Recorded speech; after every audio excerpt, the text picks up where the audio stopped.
say getting started because some of us know about them, care about them, but don't use a lot of them in our gardens. And my goal is to introduce you to a relatively limited number of plants that you can, in fact, find in local nurseries that you can use in an existing border, in a new garden, or even in containers. So I hope to inspire you. And I know that many people on this Zoom might be experts. This is not an expert-driven presentation. My goal is to talk about this issue with people who'd like to learn more, who don't know so much. The other thing I want to say before we start is that sometimes it sounds as if using natives is an all or nothing thing.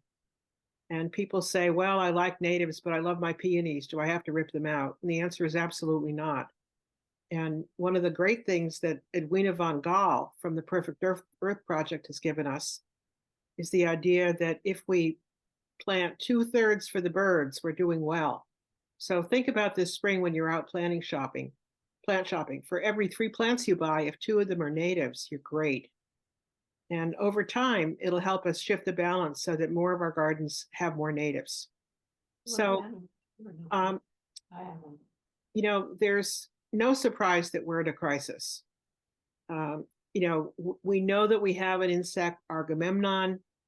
We know that bird populations are decreasing. There's tons of research about that. We probably get sick of even seeing it because it's so depressing. Monarchs, which are kind of the Barbies of the butterfly world, were seeming to recover on the East Coast, but then there was a big decline in their wintering grounds. So we still don't know what actually happened, but it's probably a stable, if not declining situation. And people continue to use pesticides and herbicides in spite of the research against it. And by the way, if you want to plant natives, don't even think about using mosquito or tick spray all over your gardens because you're creating a banquet that will kill them. So the consciousness about the toxicity of pesticides and herbicides is growing. But a lot of our friends who are landscapers are still selling them to us. And frankly, there are other solutions. So, the other thing that we're trying to do is find a way to make a difference as individual people. And one way we can make a difference is by planting the native plants that give shelter, pollen, and nectar to insects and birds. And okay, why are natives so important? They're sustainable and they are adaptable to our specific soils and our own ecosystem. As we think about restoring health, they become a key ingredient.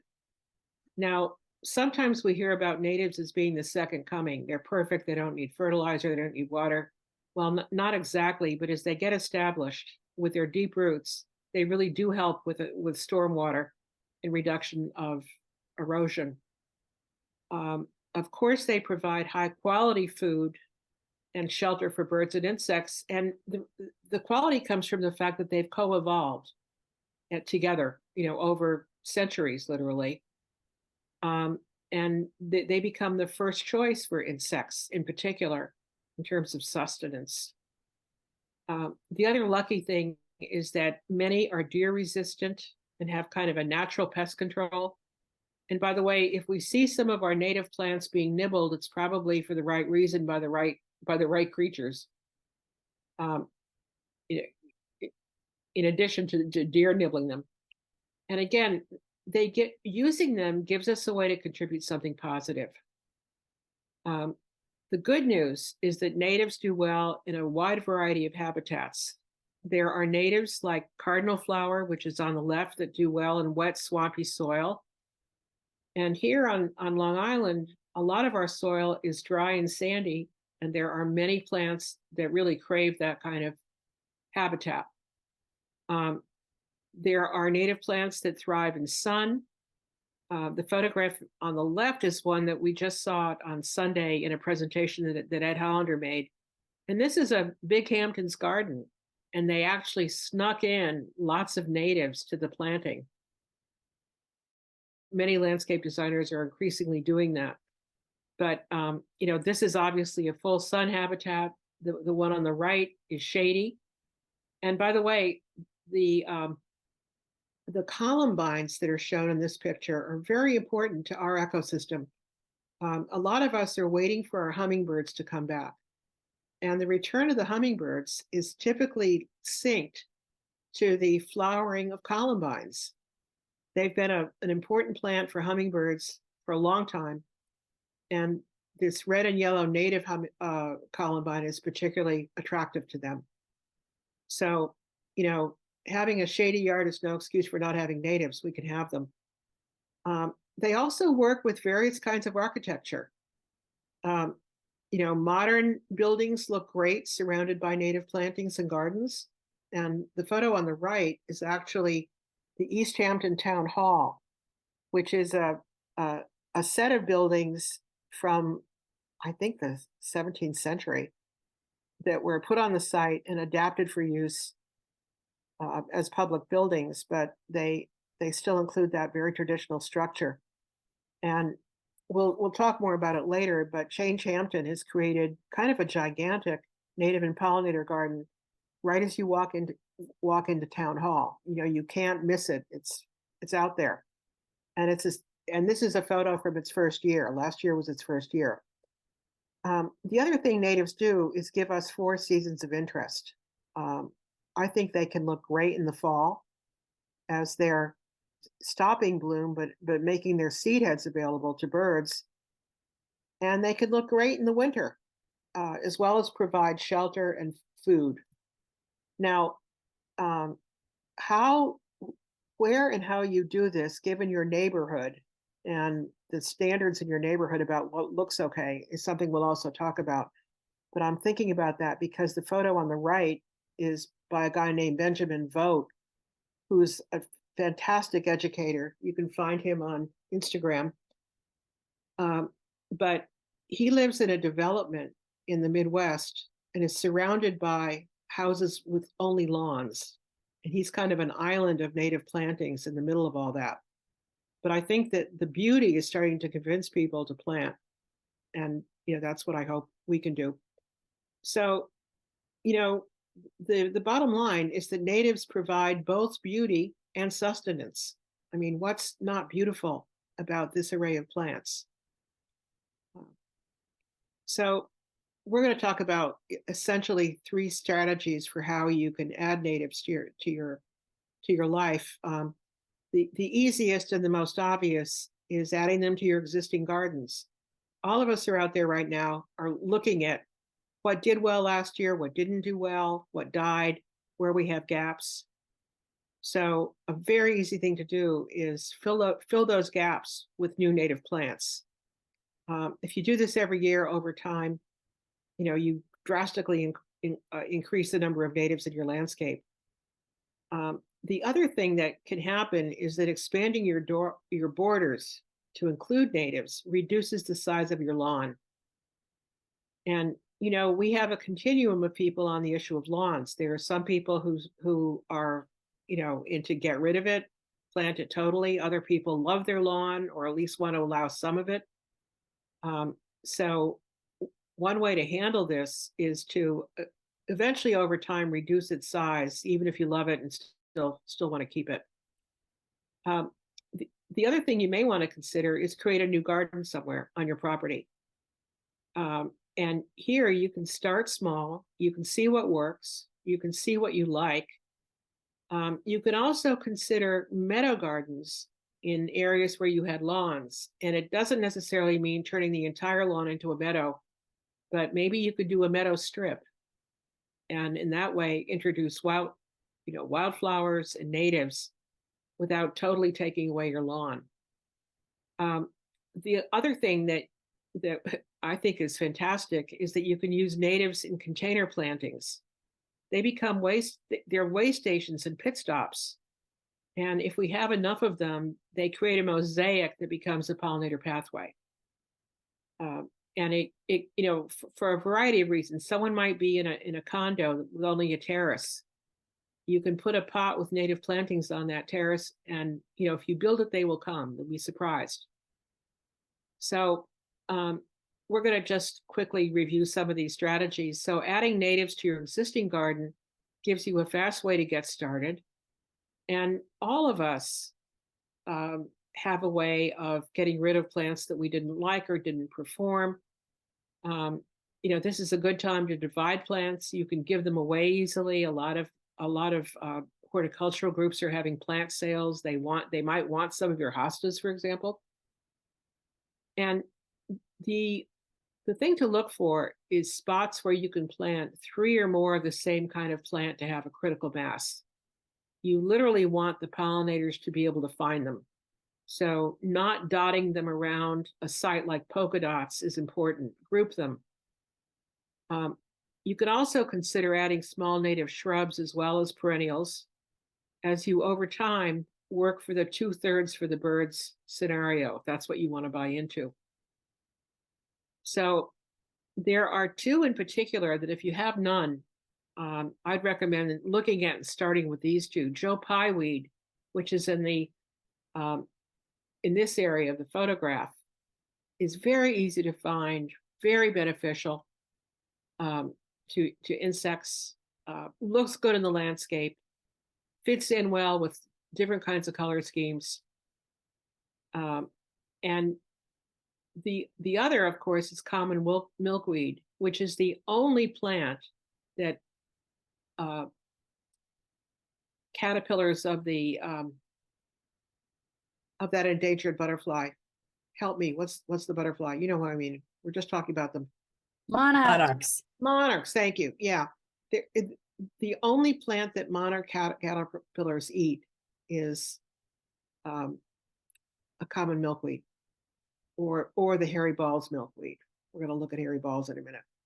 So, if you're literally getting started from scratch, these would be 2 very good ones to start with. You can put them toward the back of the border, where they'll get some support. And also, if you give them a chop in June and literally reduce their size by half, they'll create more side shoots, be less leggy, and less likely to flop over later on, because both are big. They're big. They can be messy, but messy in a beautiful way. So if you want to do a new garden, go for it. The best kind of garden to build is one that has a lot of sun so that you get good bloom. So look for a site that has at least 6 hours of sun, fairly level ground, and access to water for you, because you will need to water it in the first year. There's this feeling that if I plant natives, I never have to water them. Well, not true. Everything needs water when they first get established, unless we have a monsoon like we did last August. So, obviously you're going to remove existing grass, weeds, and rocks, add compost if needed, or you're going to use the no-dig method of cardboard composting, which I'll show you pictures of.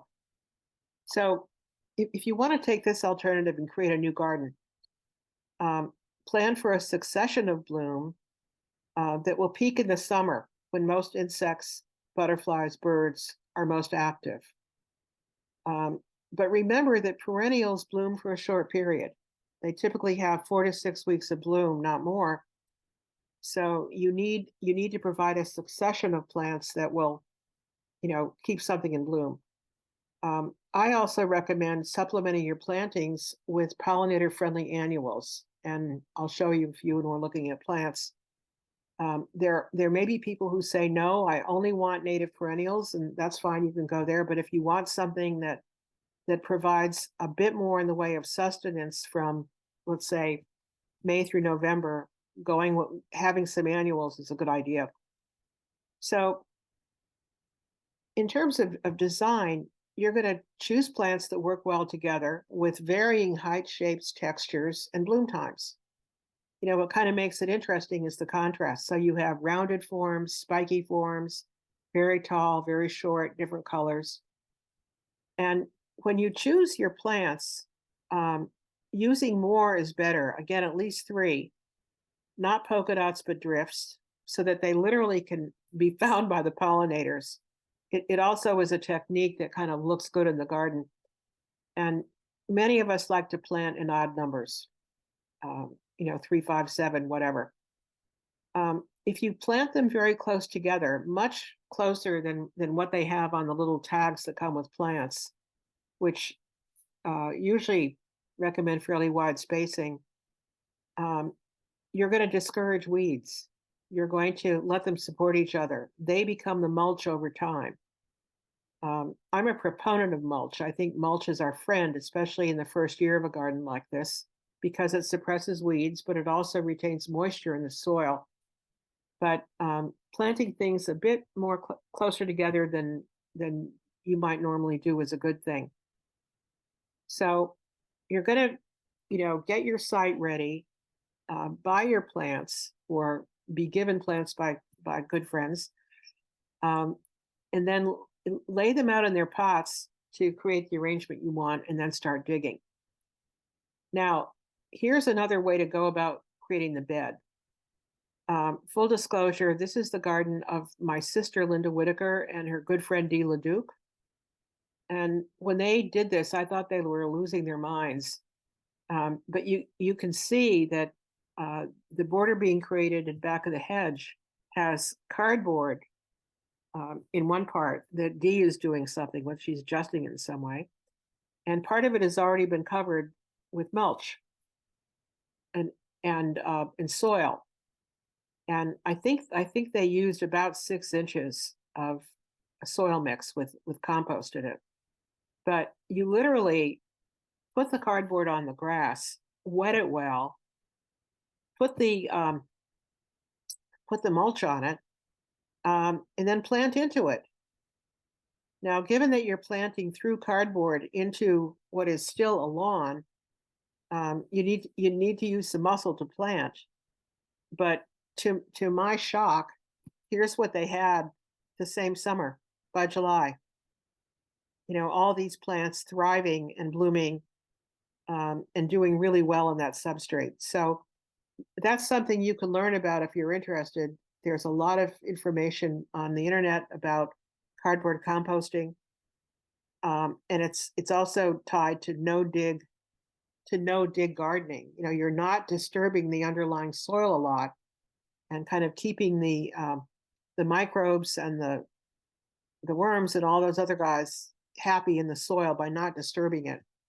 So something to consider.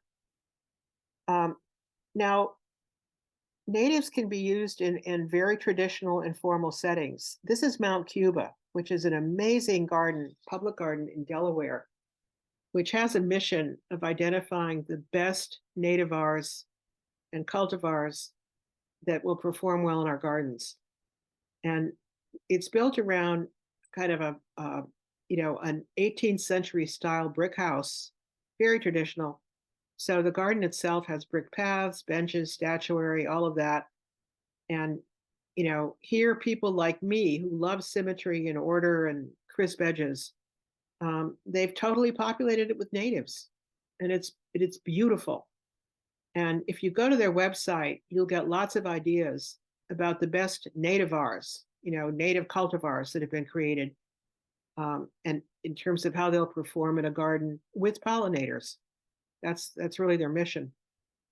Now, here's a different style. This is the Change Hampton Garden at the town hall. We looked at it earlier, and it was we have someone on the call who was a major force in that garden. So if you have questions, I hope Patty Collins will be able to answer them. But it's loose and wild by design.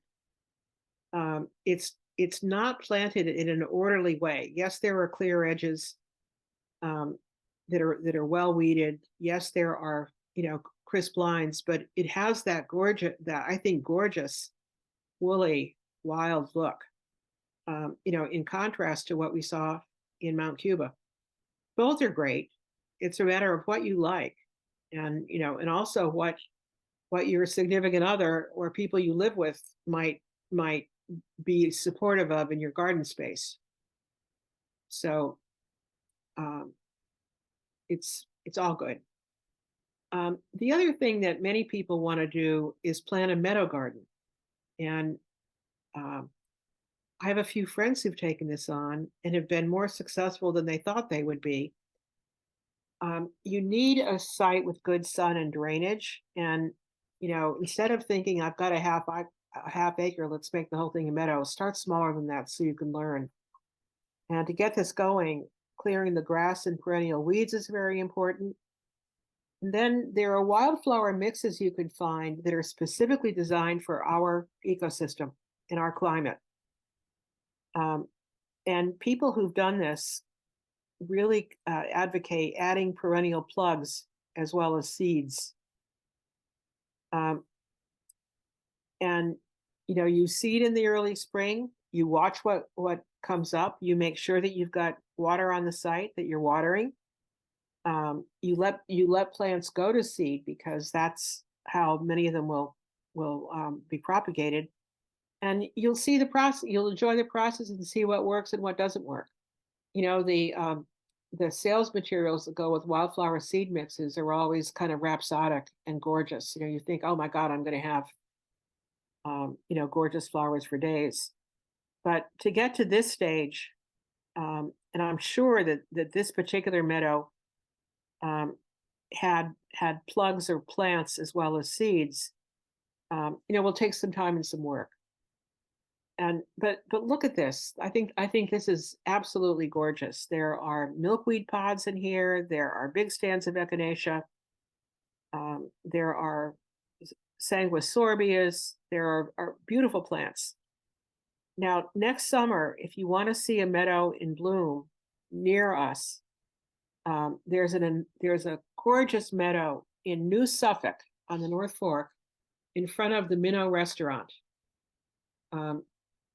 Between Legends, which a lot of people know is a restaurant from New Suffolk, and Minnow, which is closer to the water, there are two things: a set of allotments that people are using to grow vegetables, but also an amazing meadow that kind of looks a lot like this. And what we heard is that they had to kind of call in the doctor, and the doctor was our local garden. Oh gosh, help me! I'll think of her name. But she's known for native plantings and native gardens, and she came in and essentially put some fully grown plants into the mix so that it looks just amazing. But anyway, that's a place to go for inspiration if this is where you think you want to go. But remember, they're not for the faint of heart. If you want to do this, you have to really be dedicated to it. Grasses always want to dominate, so you've got to manage them and getting started with a mix of seed and small plants or plugs seems to be the way to go. For meadows, but also for pollinator gardens in general, you need to make them look considered and intentional. Unless you have a giant property and can do whatever the hell you want and you don't care what your neighbors think. You need to send a signal that this is a garden. It's not an overgrown lot. I didn't forget to mow. I designed it this way. So there are some little tricks like keeping a crisp edge around it, using edging materials, keeping it well weeded, using a path, putting in some garden features like bird baths or a bench. You can also, in the case of a meadow, as well as a garden space, cut taller back plants in early July and make them more compact so that they're less leaning over and falling down. So here's some examples of what I mean. This happens to be Edwina von Gaal's garden.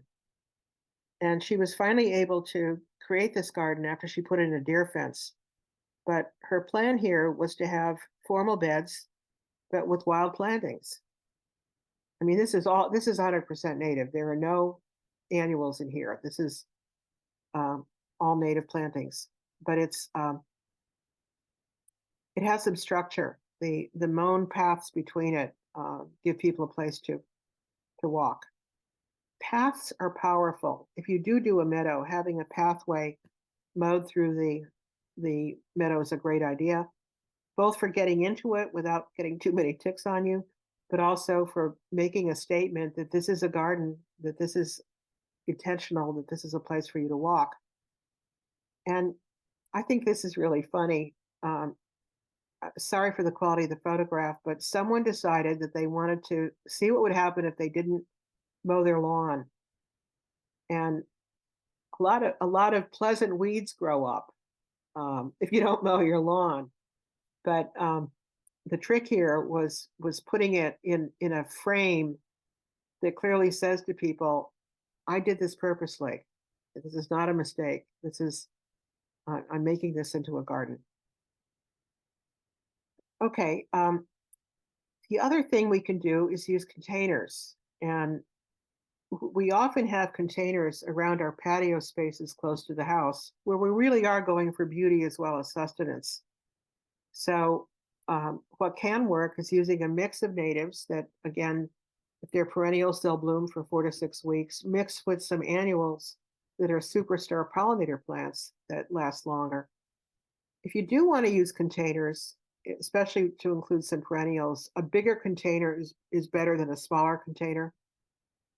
Having diversity in your plantings is great. Use good soil, add compost to the soil, and be prepared to water as much as you need to water. Given how our summers have been going, it means that if you're only there on the weekend, you're screaming into the driveway to water on a Friday night, and you have to water really well before you leave, and maybe put the planters somewhere where they get some shade so that they don't totally dry out. But containers give us lots of design flexibility, and we can more easily plan for continuous bloom. So here are some examples of containers planted with native plants.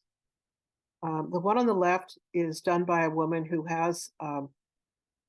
lives in Lake Grove, and she doesn't have a full nursery, but she sells plants in her yard, and she can literally get almost any kind of native you want that's for sale on Long Island.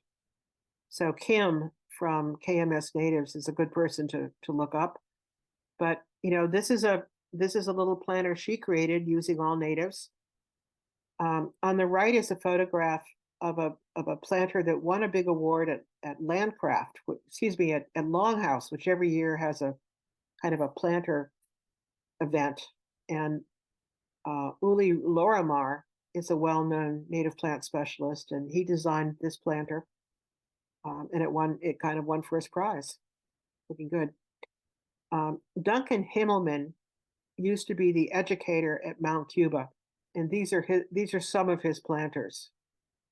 And I just found out that it is he who did these, and I think they're a knockout. I think they're just beautiful. They're not particularly big, but they're gorgeous. And Steve DeFrank, who I hope with his partner is on this call, is the guy who has all these beautiful troughs in the Bronx. So most of the containers are cattle troughs. They're planted up, and the plants are left in them all year long.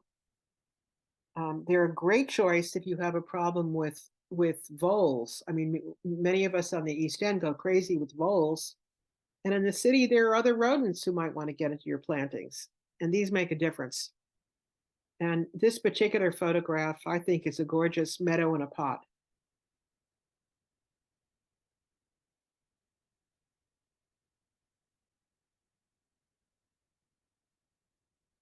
I'm trying to move my, let me try here. So here's another view of their backyard. You can see lots of troughs, lots of plantings, mostly natives, many grasses, lots of things in flower, huge pollinator haven on that property on their block. And they also have them planted in their front garden.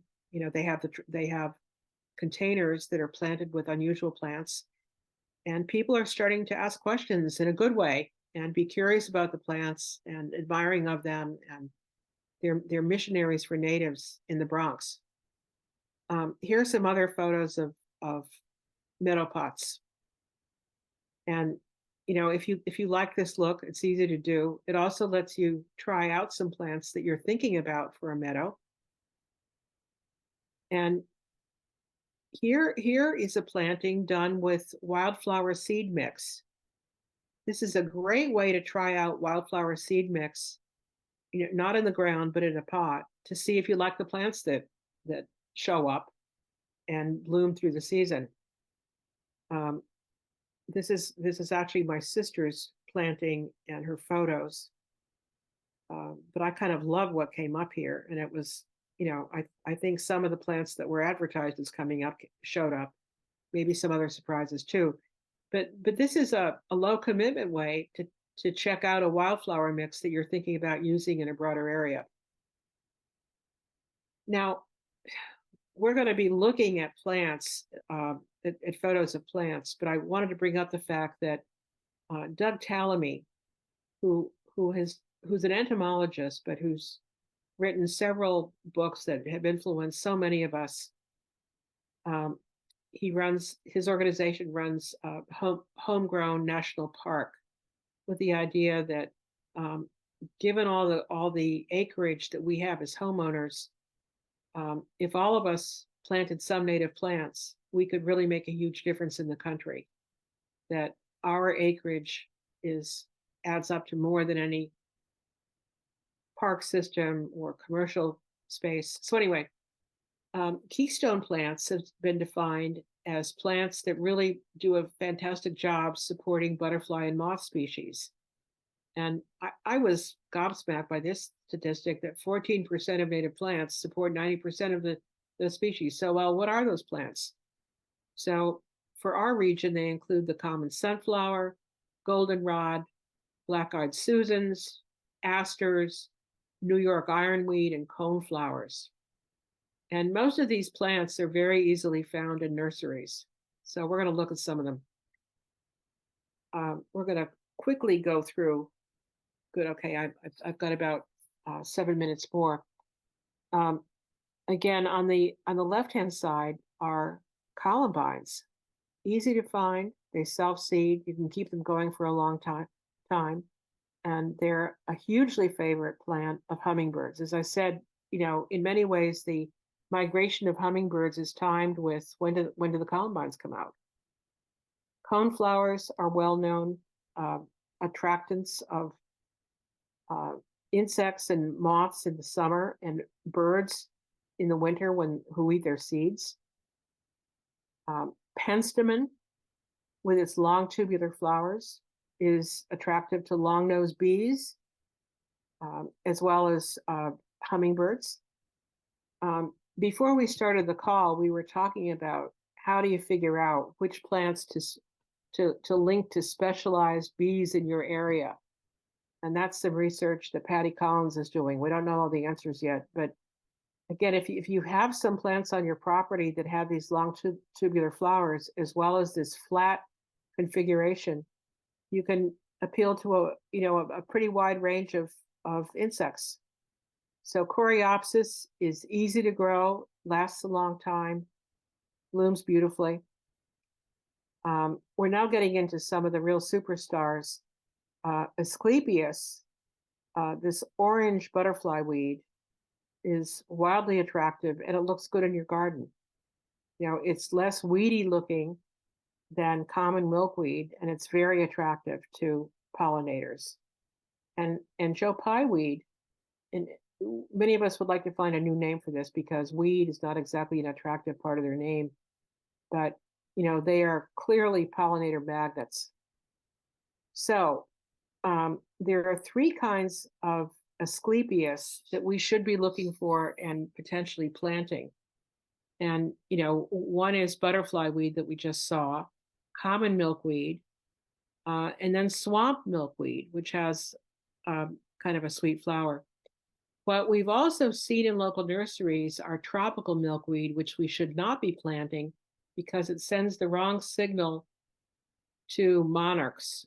They apparently usually encounter this plant farther into their migration south. So if they encounter it now, it's not a good thing. It kind of, leads them to think that they're closer to where they're going, and they're not. Now that's an amateur explanation of the problem, but I think it's pretty accurate. So even though this is offered in some local nurseries, don't buy it. look for the other three.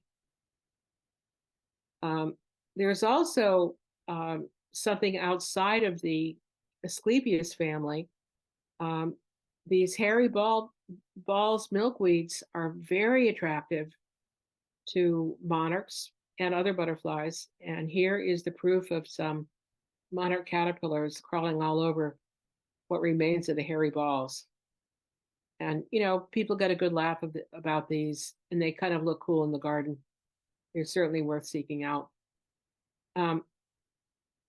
Here is here's a plant that does very well in shade, and cardinal flower is hugely attractive to hummingbirds, but also to long-nosed bees. And monarda spreads like mad, blooms for a long time, and is also, almost irresistible. And now here are two plants that you may not be aware of. Mountain mint kind of looks like a silver foliage plant until these little white flowers start blooming. And then they're almost, the flowers are covered by bees. It's sort of from morning to night. Bees, hoverflies, other pollinators, they're extremely attractive to wildlife. But until these white flowers show up, you think, what am I looking at? Why am I giving up real estate in my garden for this plant? But then it becomes more attractive and it's very valuable. And hyssop is another proven attractant for bees. It blooms for a long time. Someone said to me, don't put it near your patio where you're having lunch because, the whole thing is covered with bees all the time. And we should talk about that later, but be sure to check it out. And again, these are more available now. 3 years ago, they weren't so available, but nurserymen know that we want them and they find them.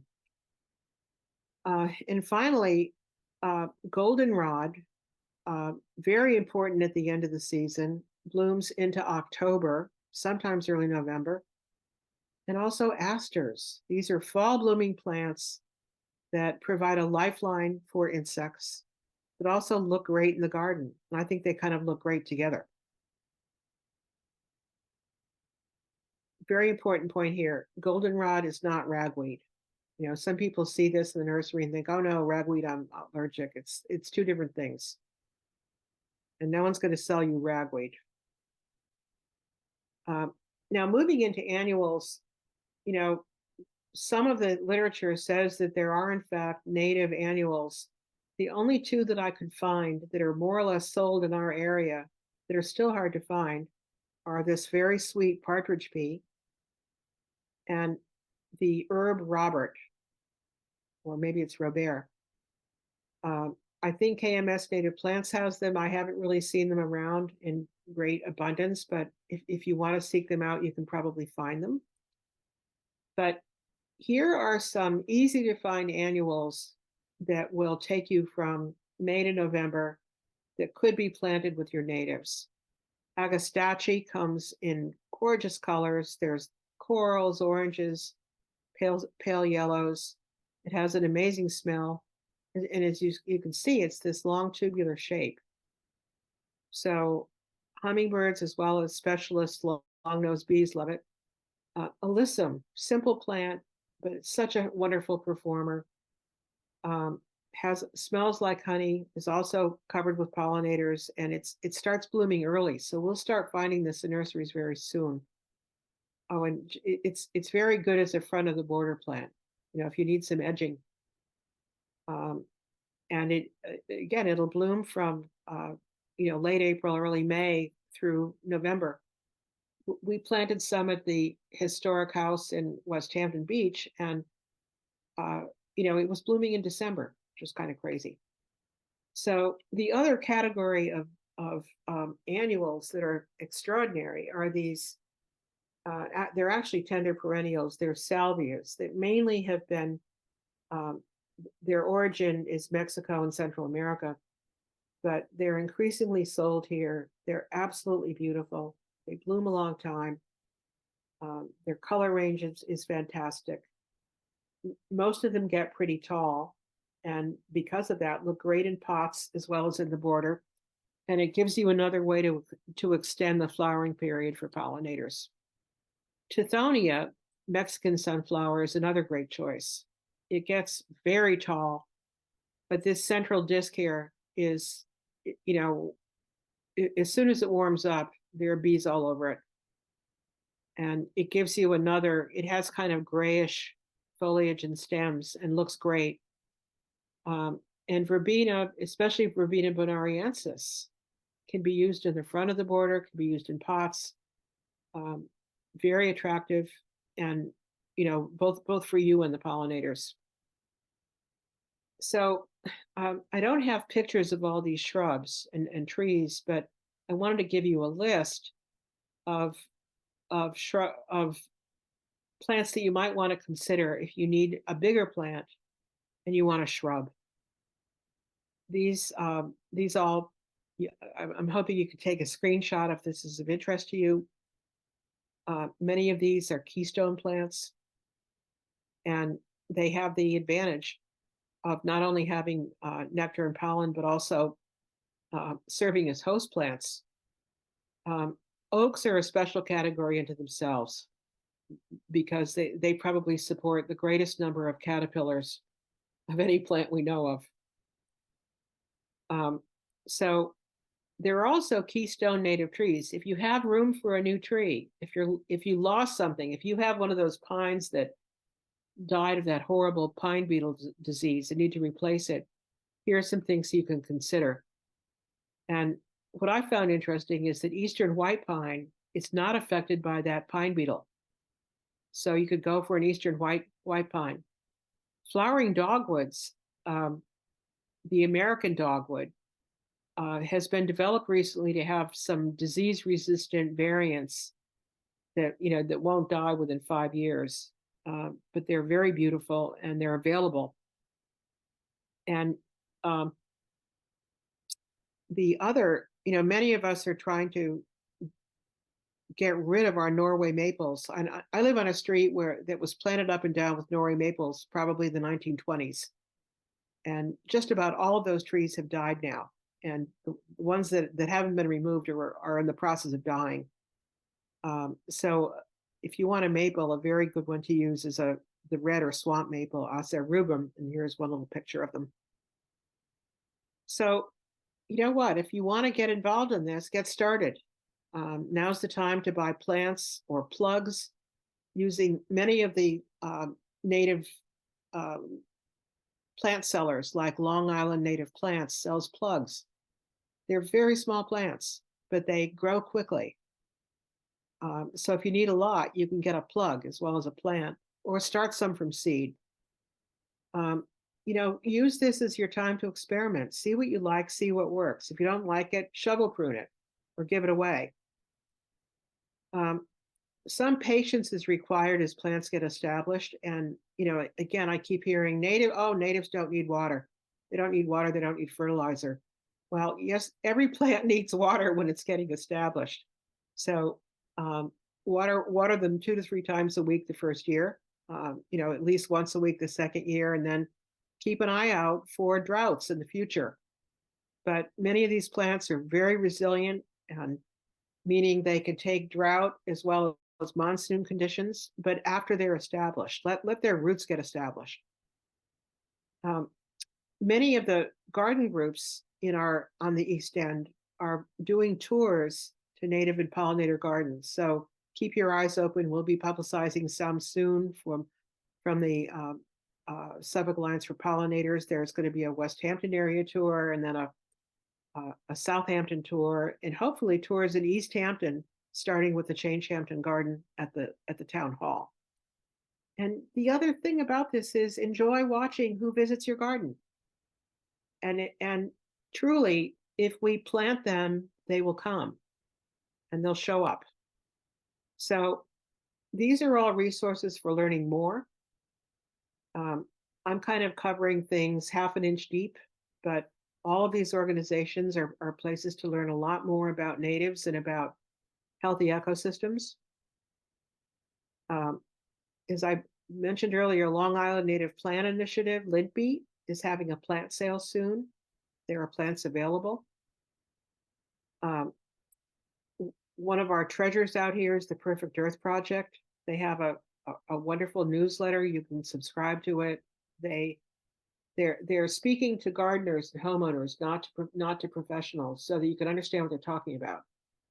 They make it very manageable to understand, but very useful. So that's it. I'm just a little bit over. I'm going to stop sharing. We can see what's in the chat, and just take a look at this. So we'll look at each question. I have some horrible crabgrass that is even growing into the asphalt in the road and breaking it up. Can I kill it by cardboard and compost? Well, you can on your ground. But what some people do for, if you've got a big infestation of an invasive or something like crabgrass, what some people recommend is solarizing it by covering it with a black plastic tarp and, not letting the sun hit it. But if you're thinking about making a bed on that spot of your lawn, yes, you could use that cardboard and compost method. So mulch, there are different kinds of mulches that, oops, let me go back here.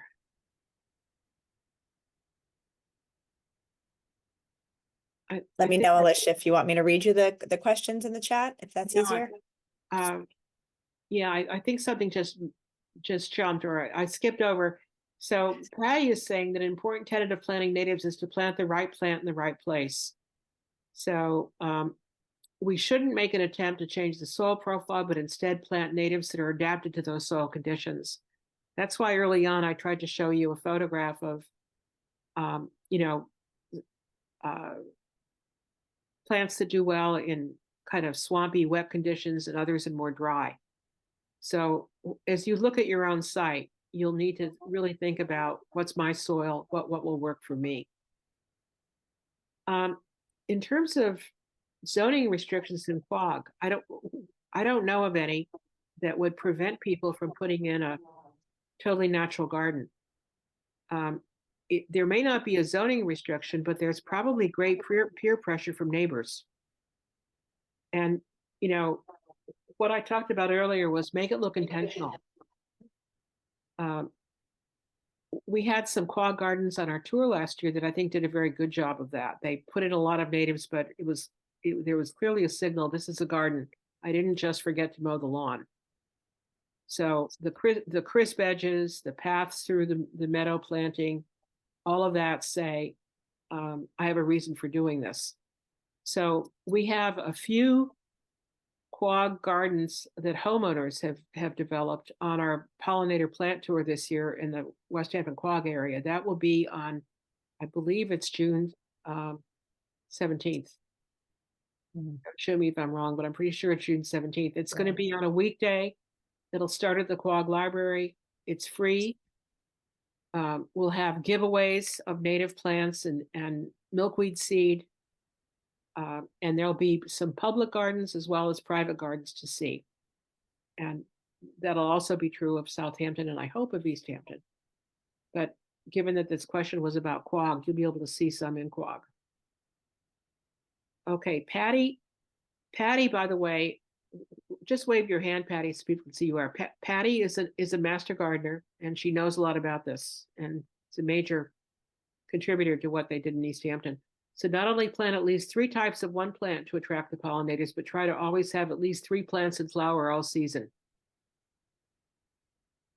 So depends on the space you have, but that's a good guideline. So we talked a bit about the crabgrass. Yes, you could use that cardboard compost if your intention is to make a garden on top of it.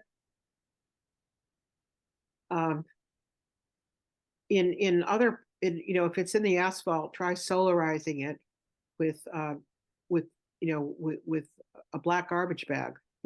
Essentially heat it to death So in terms of mulch, I like to use hardwood shredded mulch. That is not big chunky pieces, but small pieces that break down over time. Some people use compost as mulch. Do some of the other, Patty, do you have other comments do you want to make about mulch? I guess do what you can afford is probably most important. Be careful where you get your mulch from.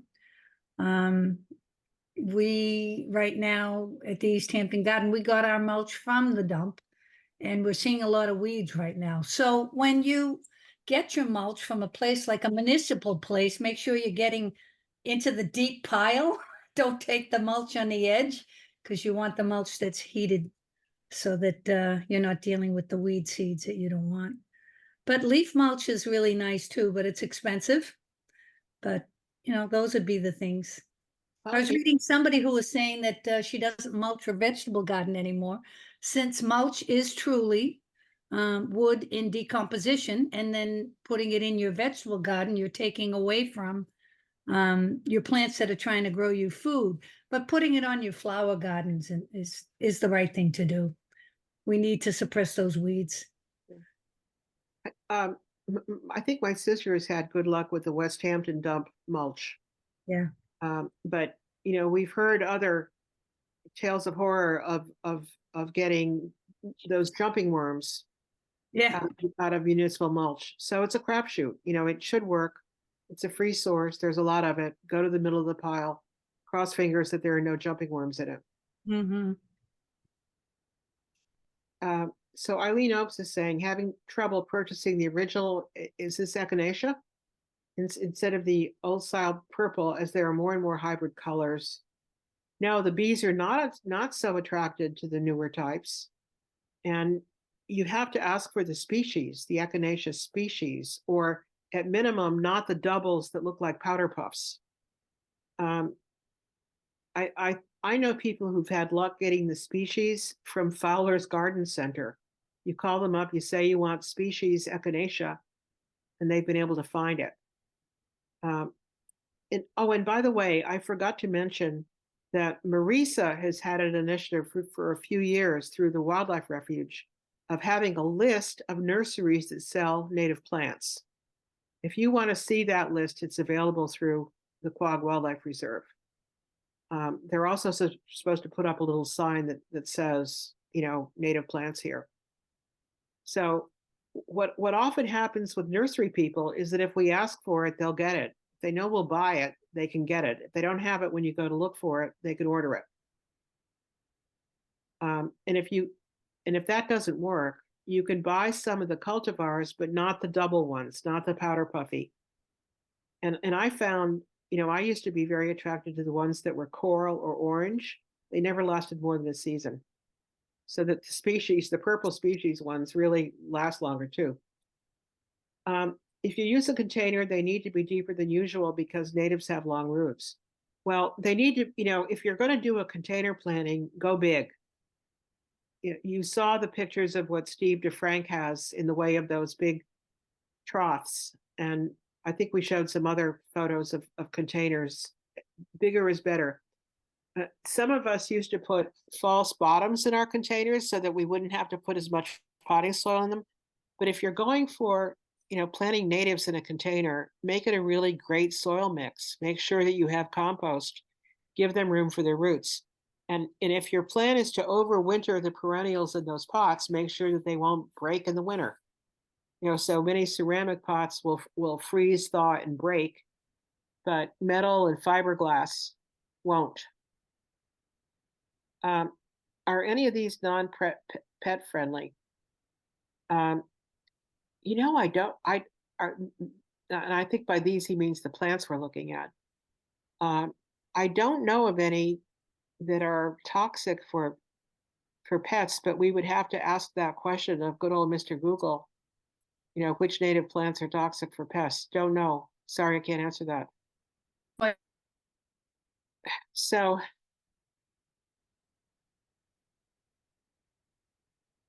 you know, someone had, Barbara, says that she has a service that sprays our lawns for ticks and mosquitoes, and I believe they also spray the plants. It's called Echo Shield. They say it's not harmful. Should we ask them not to spray our flower gardens? You know, many of those solutions that they're using might be quote unquote non-toxic, but they will absolutely kill pollinators. They kill everything. You know, they don't have them yet that are selective only against the toxic insects, and will let the other ones get a free pass. The spraying is killing everything. And because of time, I didn't talk about mosquito dunks and other things that you can do for ticks, but you know, there are some non-spray alternatives that you can do to make your yard safer for people without killing all the bugs and birds. And you know what Doug Tallamy would say is spray yourself, not the flower. You know, there are increasingly effective sprays that we can put on our shoes, on our pants, on our hands. But check out Mosquito Dunk, DUNK. It's literally a little circle of a type of a bacteria, fungus type thing that you put in a bucket. And essentially what happens is mosquitoes are attracted to the bucket, and this thing kills them. I didn't believe it until I saw it happening when I finally tried the damn thing after being skeptical for a few years. And you know, the larva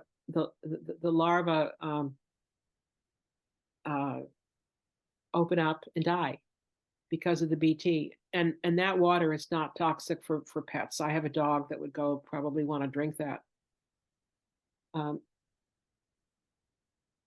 So Steve wants to know, where do you get the Echo Shield service? And if Barbara Frankel is still on, if you could unmute yourself and just tell him.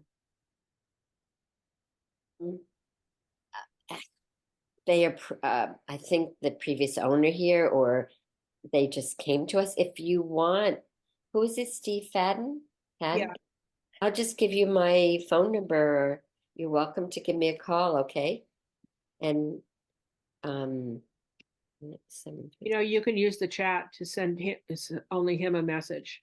Oh yeah, let me go do that then. Okay, glad to send it to you. Okay, but again, the Echo Shield is going to kill everything. You know, a nursery owner told me that he had a new spraying service work on his property that had something made with orange peels. You know, orange peels and chemicals that'll kill insects, and they kill all of them. You know, there's no such thing as a selective product that only kills a certain kind of insect. You don't want it.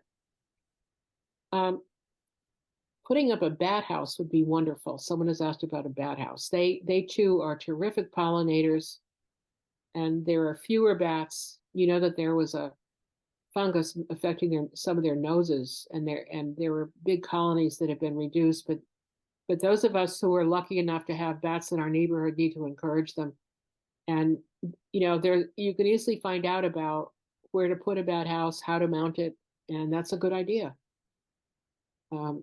If we'd had more time, I kind of would have taken you through slides of all the pollinators we're talking about: wasps, as well as bees, as well as hoverflies, and certain beetles, but we didn't have time for that tonight. So any other questions or comments? It's 8:04. I see a hand raised. Eileen, do you want to unmute yourself? I actually had put it into the chat. Have anybody ever used or heard of sweet peat? It's like it's not peat moss. It's some kind of a mulching product that goes into the soil after a year or two. I did use it one year, but I'm not sure I saw any big change. Anybody ever hear of that? Yes. I use it. Yeah. Yes. The HAH had a whole thing on it. Remember, Alicia, about 2-3 years ago. Yes. So good news on it. Good news. Hard to find, costly. Looks great. You know, I have my man put it down. My lawn guy puts it down for me. But before I invested in it yet again, I wanted to make sure like I'm doing the right thing here. Yeah, I think it's a credible product. I think it's not toxic. I think it's terrific. We used it for the pollinator garden at the Quag Library and for the schoolhouse garden. Thank you very much for that information. Now I know I'm not throwing my money away. You are not throwing your money away. So thank you, everyone. I think we're done. And if you do have other questions, you can reach me certainly through Marissa or me directly. And thanks for your attention. And I hope this was helpful. Thank you so much, Alicia. This was such a great presentation, beautiful photographs, lots of information. So thank you.